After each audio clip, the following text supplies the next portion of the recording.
নমস্কার, এক নজরে 25-এ আপনাদের প্রত্যেককে স্বাগত। এই মুহূর্তে আপনাদের সঙ্গে আমি রয়েছি শতাব্দী। ওয়াকফ সংশোধনী আইন প্রত্যাহারের দাবিতে এবার বিক্ষোভ এবং একই সঙ্গে পুলিশের সঙ্গে ব্যাপক সংঘর্ষ হয়েছে। ঘটনায় আহত হয়েছেন পুলিশ সহ একাধিক ব্যক্তি। যৌথ আন্দোলন কমিটির ডাকে এক বিক্ষোভ মিছিলে পুলিশ বাধা দিতে গেলেই বিক্ষোভকারীদের মধ্যে উত্তেজনা ছড়ায়। এরপরই ঘটনাটি ঘটে সংঘর্ষের রূপ নেয় পরবর্তীতে।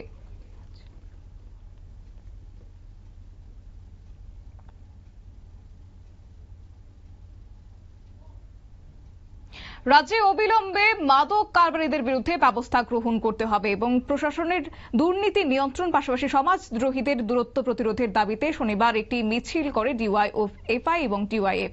মিছিল থেকে বেকার যুবক যুবতীদের জন্য অবিলম্বে কর্মসংস্থানের দাবি তুলেছেন যুব নেতৃত্বরা।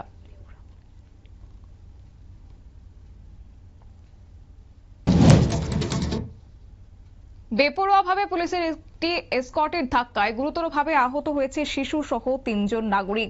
ঘটনার প্রতিবাদে উদয়পুর হাউসিং বোর্ড এলাকায় জাতীয় সড়ক অবরোধ করেন স্থানীয় বাসিন্দারা।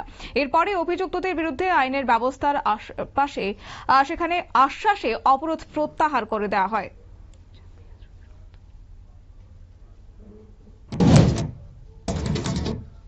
চ্যাম্পিয়ন্স ট্রফির অর্থ নিয়ে বিপুল পরিমাণে এবার 9-6 করেছে পাকিস্তান বোর্ড। বিস্ফোরক এই দাবি করলেন সে দেশের এক সাংবাদিক শাহিদ হাসমি। চ্যাম্পিয়ন্স ট্রফির সময়ে বিরাট বাজেট বরাদ্দ করা হয়েছিল পিসিবির জন্য, কিন্তু সেখানে তা কাজে লাগানো হয়নি বলে অভিযোগ। উত্তরাখণ্ডের তেহরি জেলায় দেবপ্রয়াগে আচমকায় নিয়ন্ত্রণ হারিয়ে নদীতে উল্টে পড়ে মৃত্যু হয়েছে এক পরিবারের 5 সদস্যদের। শনিবার ঘটনাটি ঘটেছে, তবে বাকিদের মৃত্যু হলেও অলৌকিকভাবে বেঁচে গিয়েছে গাড়িতে থাকা 6ষ্ঠ সদস্য।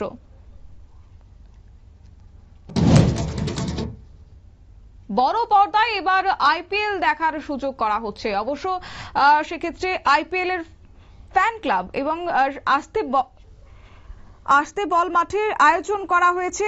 আইপিএল এর ম্যাচের সরাসরি সম্প্রচার মাঠে দাঁড়িয়ে আইপিএল উপভোগ করতে পারবেন যার কারণে ভিড় জমিয়েছে শহরের নাগরিকরা।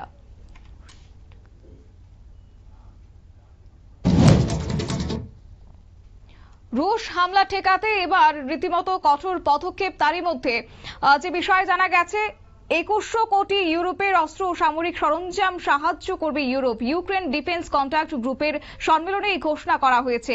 এর মধ্যে ব্রিটেন সর্বোচ্চ 4 বিলিয়ন ইউরো সামরিক সহায়তা দেবে।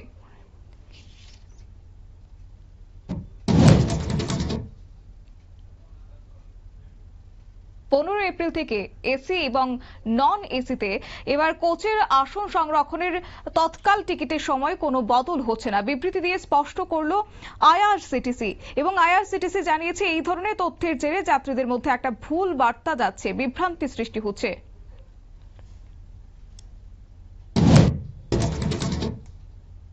ন্যাশনাল হেরাল্ড মামলায় এবার থেকে কংগ্রেস নেত্রী সোনিয়া গান্ধী ও রাহুল গান্ধীর 661 কোটি টাকার সম্পত্তি বাজেয়াপ্তকরণের প্রক্রিয়া শুরু করল কেন্দ্রীয় তদন্তকারী সংস্থা।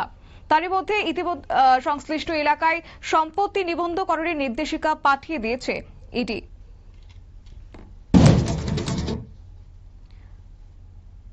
টাকার জলায় এগ্রি ডেভেলপমেন্ট রিসার্চ কাম সেন্টারের উদ্বোধন করলেন কৃষিমন্ত্রী রতনলাল নাথ। ওই রিসার্চ সেন্টার থেকে আগামী দিনে কৃষকদের কৃষি যন্ত্রপাতি সরবরাহ সহ কৃষি পণ্য বিক্রির জন্য প্রয়োজনীয় ব্যবস্থা গ্রহণ করা হবে বলে জানিয়েছেন কৃষিমন্ত্রী রতনলাল নাথ।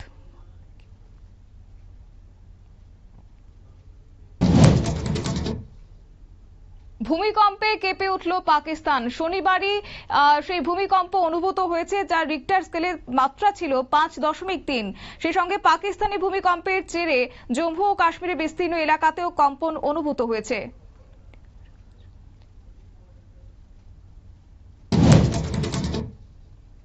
বিদ্যুৎ নিগমের কাজ করতে গিয়ে মৃত্যু হয়েছে এক কর্মীর, এমনটাই বিষয় জানা গেছে। যদিও সে উপর থেকে পড়ে গুরুতরভাবে আহত হয়েছে এবং তারপরে তাকে নিয়ে যাওয়া হয়েছে হাসপাতালে এবং সেখানে সেই কর্মী তাপস নমকে মৃত বলে ঘোষণা করা হয়েছে।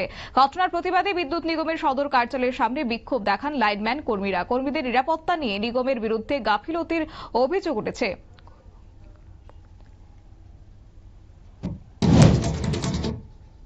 করবুকে একলব্য বিদ্যালয়ের পরীক্ষা নিয়ে এবার অভিযোগ উঠেছে। দুর্নীতির অভিযোগ তুলে শনিবার পথ অবরোধ করেন ছাত্রছাত্রী সহ অভিভাবকরা। তাদের অভিযোগ, স্কুল পরিচালনা কমিটির টাকা নিয়ে ছাত্রছাত্রীদের পাশ করিয়ে দেওয়া হচ্ছে।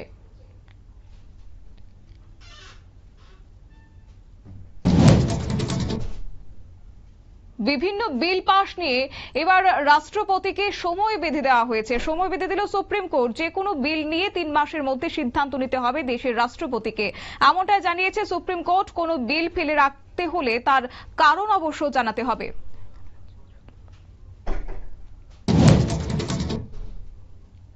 সিদাই থানার চাচু খাম্পার এলাকায় অভিযান চালিয়ে উদ্ধার হয়েছে শুকনো গাঁজা। প্রায় 205 কেজি শুকনো গাঁজা উদ্ধার করা হয়েছে। একটি বসতঘর থেকে উদ্ধার করেছে পুলিশ এবং উদ্ধারকৃত গাঁজাগুলির আনুমানিক বাজার মূল্য 10 লক্ষ টাকা। ঘটনায় বাড়ির মালিক রতন দেববর্মাকে গ্রেপ্তার করা হয়েছে।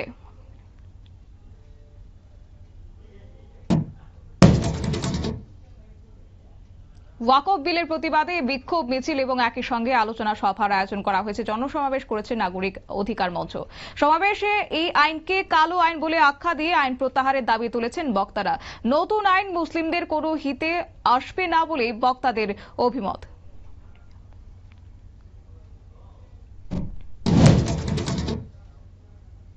বামুটিয়া বড় আমতলী এলাকায় এক দুর্ঘটনায় গুরুতরভাবে আহত হয়েছে এক মোটর সাইকেল চালক। আহত মিঠুন দেবনাথ গান্ধীগ্রাম এলাকার বাসিন্দা। বর্তমানে আগরতলা জিবি হাসপাতালে তার চিকিৎসা চলছে। মোটর সাইকেলে বেপরোয়া গতির কারণে এই দুর্ঘটনাটি ঘটেছে বলে অভিযোগ।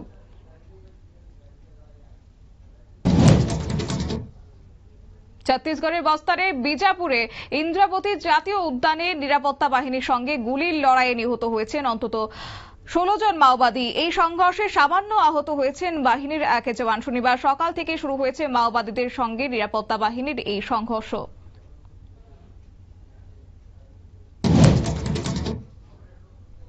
ধর্মনগর পানিসাগর সড়কে কৃষ্ণপুর এলাকায় একটি সিমেন্ট বোঝাই 12 চাকার লরির সঙ্গে অটোরিকশার মুখোমুখি সংঘর্ষ হয়েছে। গুরুতর আহত হয়েছেন অটোরিকশা চালক নকুল চাকমা। ঘটনার পর পালিয়ে যায় লরি চালক।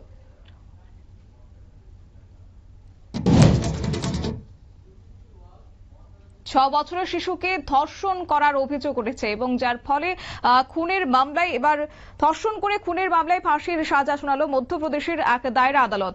88 দিনের মধ্যে বিচার কাজ শেষ করেছেন বিচারক। গত জানুয়ারিতে শিশুটিকে তার মায়ের পাশ থেকে ঘুমন্ত অবস্থায় তুলে নিয়ে গিয়ে একটি জঙ্গলে ধর্ষণের অভিযোগ উঠেছে। বরতলা এলাকায় জহর ব্রিজের নিচে যুবকের মৃতদেহ উদ্ধার হয়েছে শনিবার।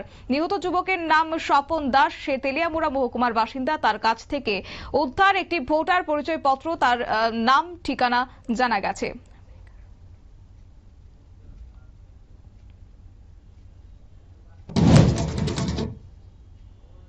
আমেরিকার সঙ্গে এবার নতুন দ্বিপাক্ষিক চুক্তি এবং নতুন এই দ্বিপাক্ষিক বাণিজ্যিক চুক্তির ক্ষেত্রে ইন্ডিয়ান ফার্স্ট এবং বিকশিত ভারতের নীতি নিয়ে এগোবে কেন্দ্রীয় সরকার। এই ক্ষেত্রে কোনো রকমের আপোষ করা হবে না বলে দাবি করলেন কেন্দ্রীয় বাণিজ্য মন্ত্রী পীযূষ গোয়েল।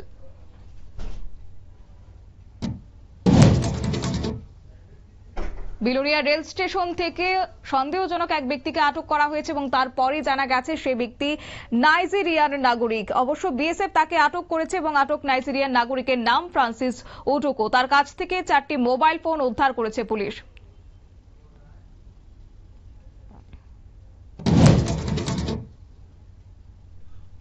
জম্মু কাশ্মীরে একটা গুলির লড়াই হলো এবং নিরাপত্তা রক্ষীর সঙ্গে গুলির লড়াইয়ে নিহত হয়েছেন সন্ত্রাসবাদী সংগঠন জোশ ই মোহাম্মদ গোষ্ঠীর 3 কমান্ডার।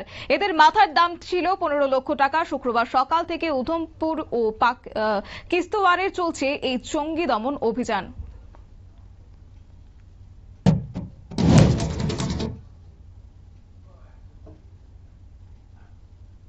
উদয়পুরে হোলাক্ষেত স্কুল পাড়া এলাকায় ঘটল একটি ঘটনা। ধারালো অস্ত্রের আঘাতে শিবানী দাস নামের এক মহিলাকে মারধর করা হয়েছে এবং তারপরেই তার মৃত্যু হয়েছে। তার পরিবারের অভিযোগ, স্বামী কোমল দাস তার স্ত্রীকে খুন করেছে। ঘটনা তদন্ত শুরু করেছে ইতিমধ্যে পুলিশ।